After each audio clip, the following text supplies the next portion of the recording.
Les enfants juifs de Dominique Zacharie. Je vous souhaite la bienvenue par cette belle journée printanière.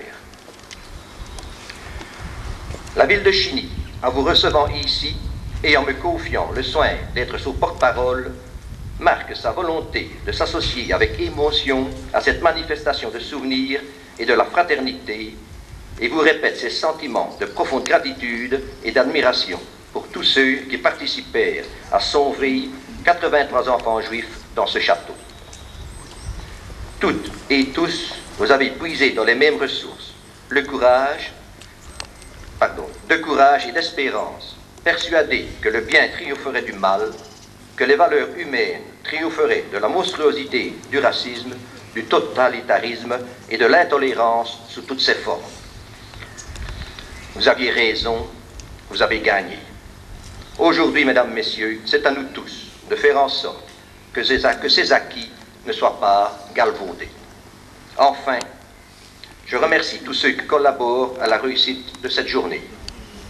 L'amicale des anciens de parole à M. Ilowski, animateur de l'amicale des anciens de Jamaïque.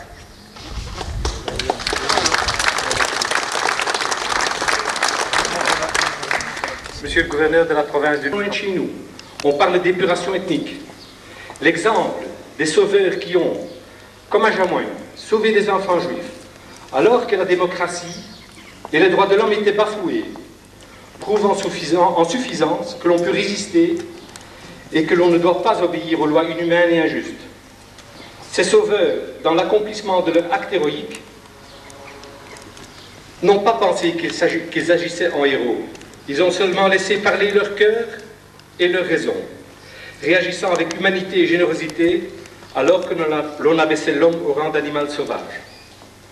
Que cet exemple magnifique soit transmis de génération en génération, afin que plus jamais un enfant de quelque lieu, cette commémoration n'aurait pu avoir lieu. Je remercie également l'Harmonie Sainte-Cécile.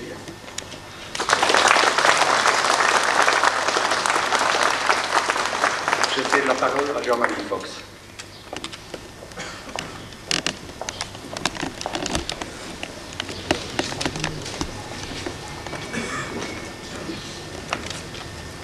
Mesdames, Messieurs, 50 ans après le massacre de plus d'1 million d'enfants juifs dans les camps d'extermination, 50 ans après ces horreurs et ces délits perpétrés par les hordes nazies, il est urgent et du devoir des survivants, comme de tous les témoins de cette époque, de gagner la bataille du présent, qui est celle d'associer la jeunesse actuelle à ces commémorations, à ces journées du souvenir, afin de prémunir l'Europe et le monde entier contre le retour de pareils périls.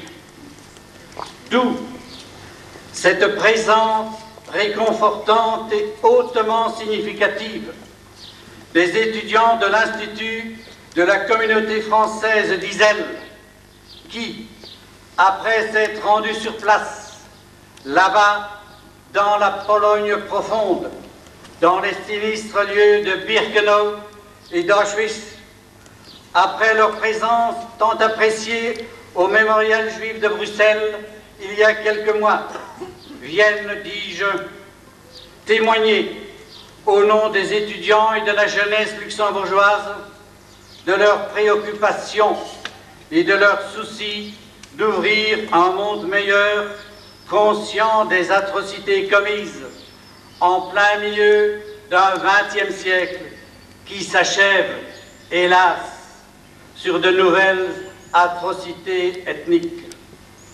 Ceci d'autant plus que notre continent ne semble pas avoir été bien vacciné, car il est pour le moins révoltant que nos gouvernants européens et mondiaux ne trouvent pas une solution pour apaiser tous ces foyers endémiques d'extrémisme contagieux.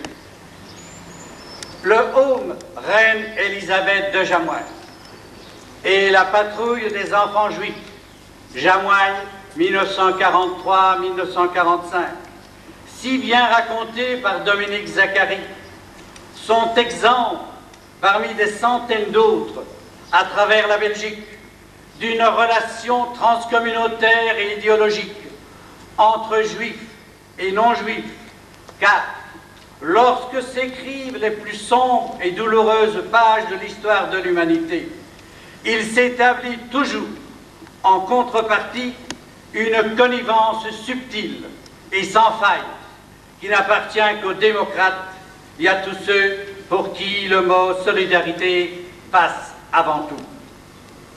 Et ces protecteurs et protectrices d'alors ne réclament aujourd'hui aucun droit, ni aucune citation, et encore moins aucune médaille, mais ils sont simplement heureux et fiers d'avoir fait leur devoir d'hommes et de femmes au moment où il le fallait, et disent un grand merci à la jeunesse d'aujourd'hui de ne pas oublier ce que la jeunesse d'avant-hier a fait. Je vous remercie de votre attention.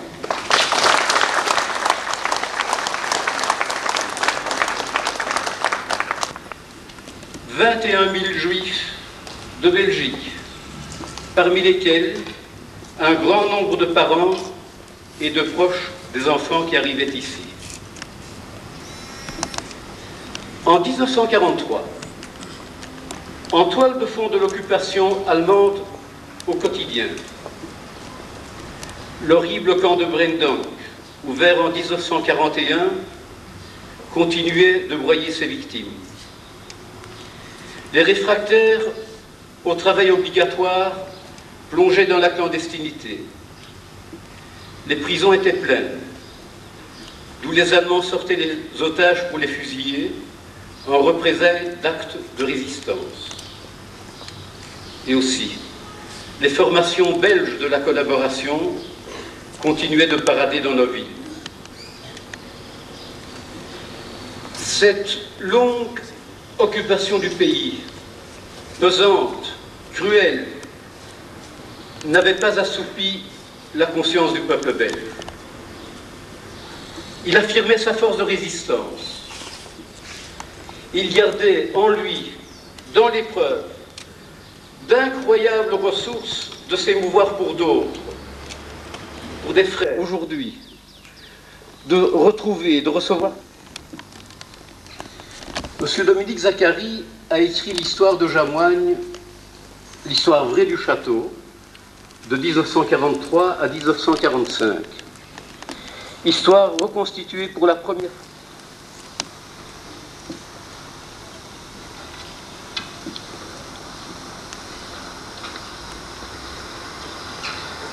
Parlant des 15 garçons,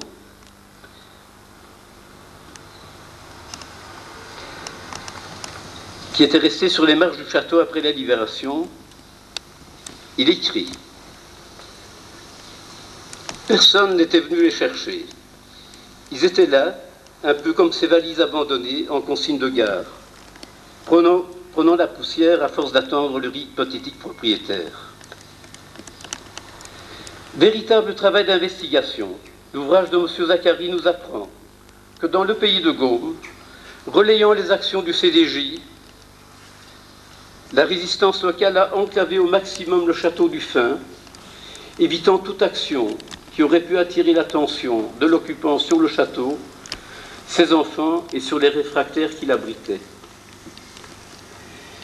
C'est dire la haute signification de la présence ici et la jeunesse de Jamoigne, ici représentée par l'Institut, les élèves de l'Institut de la communauté française d'Iselle, peut, à juste titre, gratifier ses aînés de témoignages de cette fierté. La célébration d'aujourd'hui est un devoir de mémoire. La mémoire étant aussi la reconnaissance du cœur, cette célébration est l'expression d'une reconnaissance exemplaire qui a été accompli à Jamoigne. Je vous remercie.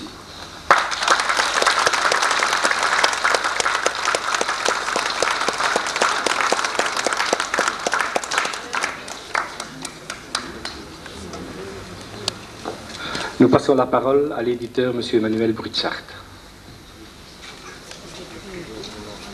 Prenait déjà des dimensions qui dépassaient le travail ordinaire d'un journaliste. Maintenant, depuis quelques jours, son livre est sorti de presse. Il a été présenté pour la première fois à Bruxelles la semaine dernière à l'occasion de la foire du livre et il est maintenant livré à la grande diffusion. Donc, c'est en fait aujourd'hui que nous pouvons présenter officiellement la parution de cet ouvrage. Mais c'est une publication qui n'est pas accidentelle. Nous sommes dans l'année du 50e anniversaire de la Libération. Dans les semaines et dans les mois qui viennent, dans tout le pays, on va commémorer ce 50e anniversaire de la libération de la Belgique. J'avais en main l'autre jour une imposante histoire